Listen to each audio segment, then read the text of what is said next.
Oh, sorry about that, everyone who's watching this on a replay later. So, it is 4 o'clock, it's Friday, it's time for some functional health. It just turned out that it was 4 o'clock, so I'm not expecting anyone to turn up because I didn't tell anyone that I was going to do this. But here I am, and I suppose I did tell people because I did say that I'll probably be starting on Tuesdays and Fridays. And here is Friday, and I've had a long day, lots of stuff happening, and so here I am. So if anyone does turn up, you are going to be the first to start listening, obviously. And I am going to be going through this book here, You Can Fix Your Brain. And I'm going to be going through this chapter by chapter, week by week, because there's a lot of information to get through. And I'm not going to go through all the recipes and I'm not going to go through all the detail, but I'm going to go through what I think are the most important bits, how this relates to what I'm already doing, what I've already learnt as well. And again, good thing is go out and buy this book, and we can go through this together and help you, especially if you want to look after your brain, if you've got lots of health problems, you want to find out ways to help yourself as cheaply as possible. So get this book by Dr. Tom O'Brien. He's started as a chiropractor and a functional medical doctor, and he trains functional medical doctors. He really does know his stuff, and his real speciality is autoimmunity. So I am going to start with a little quote from the book. Okay, brain disease is frightening, maybe even terrifying. Most of us know someone who has had a heart attack and made it through, and may even be thriving today after changing their diet and beginning to exercise. Most of us know someone who suffered from cancer and survived. Hardly anyone knows of anybody with the diagnosis of a brain disease whose condition stopped or improved. That is about to change in this book. So, got some notes on the first chapter in the introduction. First of all, Tom says that he really believes in, when he's working with patients, working with people, he believes in progress, not perfection. It's not about getting everything perfect in one go. There's a lot to go if you want to fix your brain or really look after your entire health. You just got to keep on working a little bit at a time. And just like my mentor, Dr. Bob Rakowski, says, you have to zealously inspect everything that goes into you, because you love yourself, you love the environment, you love the world around you. Tom O'Brien, he came across a Tibetan term called Maitri, M-A-I-T-R-I, which means loving kindness and unconditional friendship with oneself. And this is very important. If you want health, you have to develop this love of yourself. Okay. And he recognizes that many people, and he himself actually went through this as well, when you suffer long enough or frequently enough, you get motivated to make the needed change. Now I'm hoping everyone here in the health lab is actually motivated to make changes long before they get many health changes and problems. So, two truths. One from the introduction, Dr. Mark Hyman. Dr. Mark Hyman, again, is a functional medical doctor. I think my mentor, Dr. Rakowski, remembers actually training him many years ago. There goes my focus. The truth is, your health and the way you live your life is almost always within your power to change. But here's another truth from Dr. Tom. The truth is, poor health is a slow, insidious process. And so what these are both saying is that health is actually more in your control than you realize, and that the state of your symptoms today, if you have a lot of chronic health problems, it's a slow process that started long before a disease was actually there, that was actually able to be medically recognized. There's the autoimmune process, which Tom goes through in the first chapter. It can start off with just slow little change. It can start off with simple things like just, you have a runny nose a lot of the time, or you just feel a little bit of brain fog, so irritations to you, but sore achy muscles a lot of the time. And this can be because of a process called autoimmunity. Now, your immune system, there's many parts to your immune system, but we're going to look at 3 parts, okay, today. First part, which is what's called your innate or cellular immune system. Now, what happens is when invading things come along, like bugs and bacteria, but even toxins from the environment, our body shoots cytokines at it. Basically, think of these as gunslingers, okay? Or snipers, but just with a single bullet to fire. Okay, and they fire cytokines at this thing to create inflammation, because inflammation is actually a protective reflex to actually kill invaders.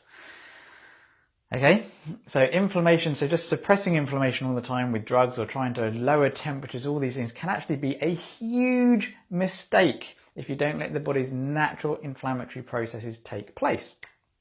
That's another story. So cytokines, but when your gunslingers and your snipers get overwhelmed, another part of your immune system comes in, which is cross between sort of more like a guided missile, okay? And like if you're trying to take out one single thing that usually a bullet could kill, but you're trying to take it out with a guided missile, there's lots of collateral damage, okay? And these things are your antibodies, things that form in response usually to different kinds of threats. It's your learned response. Now, while your cytokines are sort of kind of immediately reactive and then they die back, your antibodies actually can last in your blood for up to 2 to 4 months, and so forth, therefore the rest of your body, for 2 to 4 months after the actual attack. But when your cytokines are actually, they're tired, the gunslingers are overwhelmed, more and more of these missiles are fired, and they can just stay there and they can start attacking your own body. Because, now, here's one thing. You may have heard of gluten and gluten sensitivity and celiac disease. This is where people are extremely sensitive to gluten and their body creates what are called antibodies to them, which is these special chemicals that say they recognize the gluten and they try and get rid of it. But unfortunately, there are lots of bits of our body that look a little bit like gluten. This is the best way to describe it. And so the body starts, and because they're guided missiles, they're blowing up huge parts of our body to get rid of the gluten. But there's also something in wheat called gliadin. And the thing is, our body makes antibodies to that all the time. And parts of our brain, our cerebellum, which is to do with balance and movement conditions, and also the actual covering of the nerves, myelin, both have components in them that look like gliadin. So every time you eat bread, every time you eat wheat, you actually start to create these antibodies to gliadin, which then start eating the brain. And so if you're eating bread and wheat every day, day in, day out, you might start losing 500 brain cells a day. When you've got like 20 billion or however many, or 20 million brain cells, you don't think of 500 very much. But over the course of 20 years, 500 a day for 20 years, that's about 20% of your brain, okay, is gone just because you ate bread or you ate wheat every day.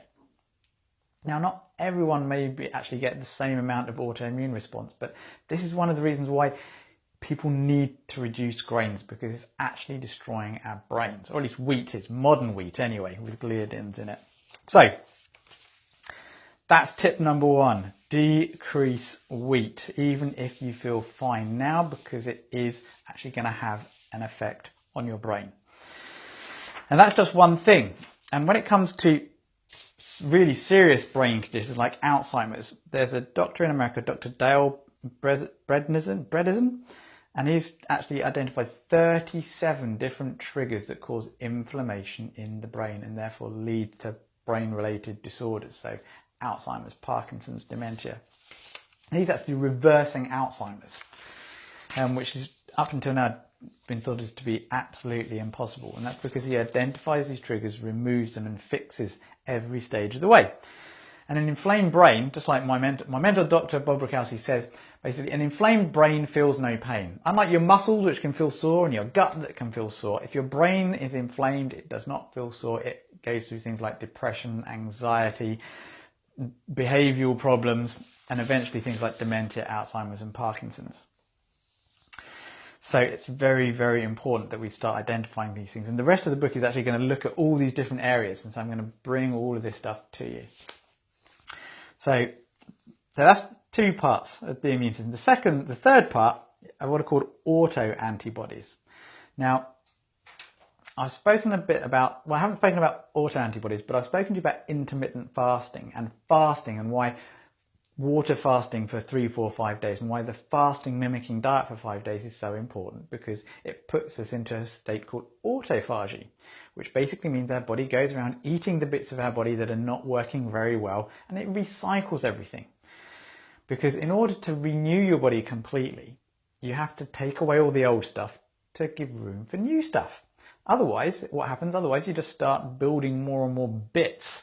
Okay, maybe you don't recycle, maybe you don't get any new stuff at all. And this is one of the reasons why so many people have chronic diseases today, because they're never recycling their body. But our body's always trying to make these autoantibodies to help eat away the old damaged stuff and leave room for new stuff. It's just that fasting just speeds up the entire process and makes it safer, and it actually helps reset your immune system and autoimmunity. But the problem is, so autoantibodies are trying to do this all the time, but lots of the actual antibodies, okay, as well as taking out the things they're trying to get, they actually start taking out human cells as well, the cells that we actually want to keep, because antibodies are not as targeted as autoantibodies. So lots of collateral damage. So this has led to a new sort of form of, a new way of looking at medicine. That's called, what's it called? I've forgotten already. There you go. My brain needs help as well. It's predictive autoimmunity, where by looking at various antibodies in your blood, they can actually have a look to see what's going on, and they can predict what's going to happen and what you need to do. And we're going to get into this in the book. And the thing that's key, if you already have blood tests, for instance, for antibodies, is someone can have a very low level of antibodies and lots of symptoms like brain fog, aches, pains, all kinds of autoimmune disorders that are incurable. Okay, while some people can have really high antibodies and no symptoms, but at some point they're going to start having problems, and it doesn't matter what kind of antibodies you have, you're on the autoimmune process and you need to actually revert it. So, first action steps. Start listening to your body in many ways. And part of the book is actually to help teach us how to actually listen to our body. And these are the first things to look out for to see if you might be on the autoimmune spectrum. Okay, so do you forget where you placed familiar objects such as your keys? Do you forget names you formerly knew well? Do you walk into rooms and forget why you walked into the room? Now, there is actually a scientific reason why that happens as well to normal people, if it's happening all the time. Have you gotten lost when travelling to an unfamiliar location? I'm not sure if that might be familiar location. Have family or co-workers become aware of your relatively poor performance? So ask family and friends if you're not sure. Is it becoming evident to those close to you that you're having problems with word and name finding? Do you read a passage of a book and retain relatively little material? So are you finding that you have to reread things lots and lots and lots and lots? Do you have a decreased ability to remember names upon introduction to new people? Have you lost or misplaced an object of value and never found it again? Have you been tested for failing concentration? And do you find yourself experiencing mild to moderate anxiety? If you've answered yes to a few of those, then you're probably along the autoimmune brain dysfunction route, and this book is for you, or certainly tuning in is. So thank you for watching. If you know anyone who really wants to look after their brain, invite them into the group, tell them about the health lab, and I'll get as many people in to this as possible. Hey, thank you very much. Be well.